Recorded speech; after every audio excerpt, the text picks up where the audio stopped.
Governor Greg Abbott says Texas is going to build its own border wall. He made that promise in Del Rio tonight at a summit with sheriffs and ranchers. Eyewitness News reporter Matt Houston is there to explain how the governor plans to stall illegal immigration. More people are crossing the border than ever before. The governor says the federal government's not doing anything to stop it, so it's time for the state to take action. But his solution's a little easier said than done.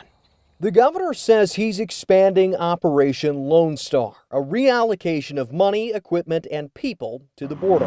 The state of Texas will do everything possible to secure the border and to keep your communities safe. Abbott says the state will devote more resources to arresting and prosecuting immigrants caught breaking the law. He's even asking counties to add more jail space to accommodate. It's not the red carpet that the federal administration roll out to them. They're going to jail in the state of Texas. Attorneys note that many undocumented immigrants are here legally because they're seeking asylum. But Abbott says he's targeting criminals, traffickers, drug dealers. You should not have to face that danger in your community. A change is needed.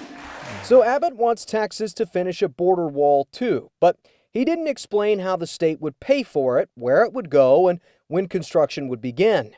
Texas can't build a barrier on land it doesn't own, a barrier the Trump administration found difficult to solve. Still, that idea was perhaps most popular in this room of ranchers, sheriffs, and Del Rio residents. It is out of control. The governor just formed a task force that will meet every 2 weeks to come up with more solutions. State lawmakers appropriated more money than ever before, $1 billion, to reinforce border security.